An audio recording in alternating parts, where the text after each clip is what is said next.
Hey guys, I am so sorry that I'm late and I didn't post yesterday, but I have something very exciting. We are gonna do clay today. So, first things first, we're doing clay. We're using the real deal clay. This is the kind of clay that your coffee mugs are made out of. I don't have one sitting around. Your plates. This is the kind of clay that I have to put in my kiln. And hopefully later in the video, I'll do a little field trip to the kiln. But that means that this is not a kind of clay that you can buy at Hobby Lobby or Michael's or Walmart. So your mom or dad or grandparents need to email me or call me, text me, whatever, and I will leave some clay for you outside the school, and you can create this and then bring it back to me and I will fire it. That's a new word, in my kiln. My kiln is going to change the clay from being squishy and mushy and crunchy and muddy to glass, almost. It won't turn it into glass, but it kind of has this feeling of glass. So if you think about your parents' coffee mugs, it's gonna make it feel like that. So I'm going to show you what we're gonna do. You have two choices, and let's get started. See you in a minute. All right, so guys, here are the two options. One has been totally colored and done, and then one is in the process of drying.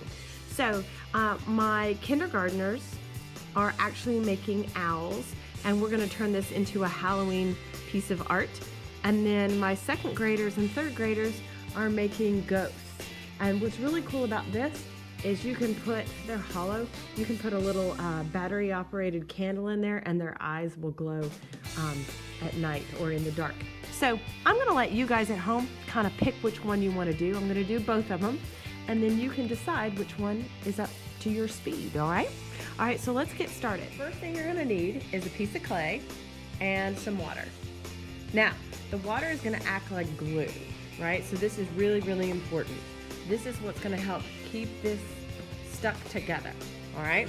So let's go ahead and get started now that the bell has rung and school's getting ready to start.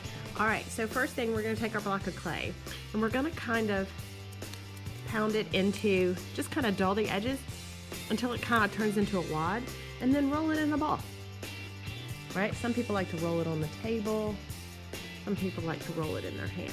Now this kind of clay is very different, guys. You don't want to play with this clay a lot, okay? The least amount of time in your hands is best because this clay dries really, really fast. And when this clay is dried out, it doesn't want to play anymore. It's really, really cranky, right? So roll that ball really quick and then put it on the canvas. I said canvas. That's because if you put it on the table, you can see the table underneath, it might get stuck on the table. So you might want to put down something, a placemat or something on your table to help it out, a piece of cardboard, a box, something like that, so that it doesn't get stuck to your table surface. You're gonna put this down there and then press and kind of make it a pancake, just like that. Now, if you have a rolling pin, I'd use a rolling pin. If you wanna use a marker, you can use a marker. Anything round that's gonna roll, we wanna make this a little bit bigger. Now, if you notice, see how thick that is? We don't want it too thick and we don't want it too thin. So this is kind of rocket science. And I'm gonna roll this. You might need your mom and dad's help on this one. Okay, and I'm just gonna roll. I don't want it super thin. You can see I don't know what that is. Compared to a pencil, maybe a quarter, the width of a quarter, okay? But when clay gets too thin, it tends to break and crack, okay? So I've made this. It's still kind of stayed in an oval shape. It's not gonna be in a perfect oval shape, right? So this is the beginning of our owl. So if you can kind of see with my owl where we're going with this, right? We'll leave him right there. So the very first thing you're gonna do is we're gonna make a burrito, but not a good burrito, right? So we're gonna take this side in and fold him, and this side in and fold him, right? So you see what I'm saying? It's not a good burrito. A burrito would have overlapped, but we don't wanna overlap. See what we're doing there? See his wings? So do that, and then we take the top of the burrito and fold it in, right? And just kind of push down gently. You don't want to push down too much. And then you can kind of pinch his ears just a smidge. Get those ears in, depending on how Some of people like them straight up, some people like them to the side. Remember, this clay is moody. If you have any cracks or bumps or lumps, this is where you can introduce your agua. You can take that agua and smooth gently with a little bit of water. Okay, this is kind of like lotion and glue all in one, right? You don't want to add too much water, but you do need a little pressure with your finger. So now we have the makings of our guy, right? So then you take some more clay, and this is where anything in clay can be made with rolling a snake or rolling a ball. So we're going to take a piece of clay and bust it in half and roll 2 tiny little balls. Once you roll the 2 tiny balls, you take it and you go squoosh, squoosh, right? So you see what I did there? I rolled 2 balls, and flattened them into eyeball shapes. So this is where the glue comes in. Put a little water on the back of them and then gently press where you want your owl's eyes. Ta-da! Then you take a little bit more clay, and this time it's going to be super, super tiny, right? Because these are the insides of the eyes. 2 tiny little balls. Only this time, I'm not going to press it down on, because it's so tiny, I'm going to add a little bit of water. Sorry about the bell. And just a gentle press. See what we're doing here? Now, what do you think we need to make next? Yes, the beak. Take a little bit more, and we're going to roll that into a ball, of course. Now, the beak is a triangle, and this is a real hard concept. You're going to take this, pinch one end, and flatten out the other. See what I did there? Pinch one end of the ball and squish the other.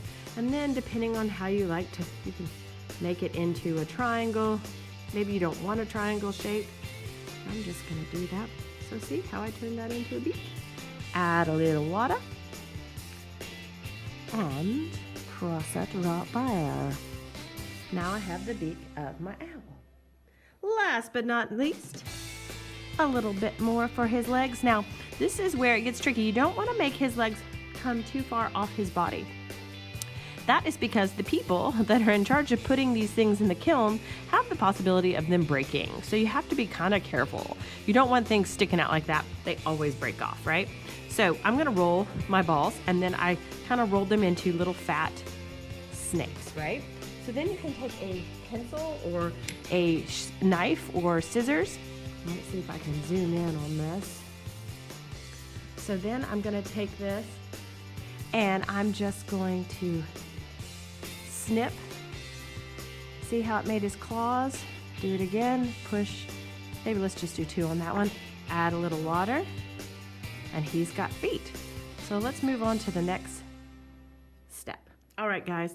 So now you can kind of do some designs. You can take the back of a pencil and do some feathers, you know. You just want to be gentle when you're pushing in the clay. Clay is very, very sensitive. You can take the pencil and press some lines around his eyes. Sometimes I like that, sometimes I don't.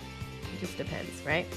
You could draw, if you wanted to, some lines as feathers, right? So be creative with your clay. If you want to do the owl, he's super, super easy. There he is. All right, next one, guys, is my friend the ghost. Super, super easy. I love him. I have these all over my house. You're going to need a toilet paper tube, some paper towel, or you can see here we just used regular old paper, and just a wee bit of tape, okay? So this part is called the armature. This is what's going to help hold up the ghost until it's dry. So you're going to take that tube, you can see all the way through. You're going to take that tube, take some paper towels or paper of any kind, wad it up into a ball, put it in there. You can either push it all the way through or just see how it has created a dome, okay? We want the top of the tube to be rounded. Your moms or dads or grandparents might have styrofoam ball that happens to be that same size, but it doesn't matter. I like to take a piece of tape just to help hold it down, right? I also like to take a little bit more paper towel and shove it in there so that it helps really hold it. So you can see I've done that in that one. Okay, so once you have that, you set that aside. Now this part is going to require more clay. So I was just thinking, would you guys help me? If you want clay, would you let me know if you want to do the owl or the ghost? The owl doesn't use as much clay, but the ghost uses a little bit more clay, okay? So we're going to take this, and I think what I'll do is I'll give it to you in a wad, so you're going to have to do the same thing you did with the owl, is put it in a circle, and then we're going to have to roll it out flat to, in clay words, it's called a slab, right? So we're going to roll this super flat, and I didn't use very much clay. I don't like to, for my examples, use a lot of clay. I'll give you way more clay than this, but I like to keep my clay for my students instead of for me. So once we have a pancake, right, or a slab, we're going to take this, and this is the scary part. You might need your friends, your parents' help, but you might be able to do it on your own. You're going to pick up your pancake, drape it in the very middle in the center, just like that. Woo! Right? You can kind of see that.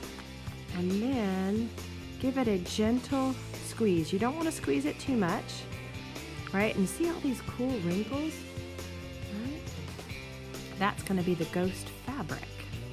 So you don't want to squeeze too much, or then I won't be able to get it off the toilet paper tube, right? And I like to see all those wrinkles, just like the fabric of the ghost. And this is kind of hard to see because just like that, right?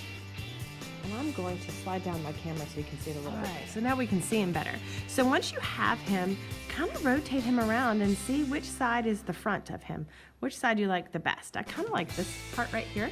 So then I'm going to take a pencil and I'm going to push where I want the eyes, and I'm going to push all the way through, just like that. And then you can take your pencil and kind of use it like a drill and just kind of pushing all the way through. Make those eyes a little bit bigger. You want to kind of keep your eyes apart so they don't connect. Right? So there's his eyes, and then we have his mouth, and ghosts always have a woo mouth, right? So you just kind of use it like a drill. Now see all that clay that's being knocked off? That's where your water comes in. Take your finger and really smooth out those rough edges on the clay. The clay, anything that you see now on the clay, when we fire it, it'll look exactly the same way. So if you want it smooth, I like to go back in with the back of my pencil and kind of smooth it out. Sometimes when you use your fingers, it kind of alters or changes the clay. There we go. So see how he's coming along? Now if you have some leftover clay and you want to add a bow or a hat or anything, you can, okay? And then once you're done with your ghost, leave him on the toilet paper tube. And when he's at a certain type of drying, you can either bring him into me, or if he is dry, you can always take the tube out. So you won't want to do it when he's wet to see how he'll flop over, right? You want to keep him on that tube until he's somewhat dry, because then his eyes will be moved around. All right, so good luck, guys. Email me, let me know which one you want to do, and I will have clay ready for you. See you later. Bye.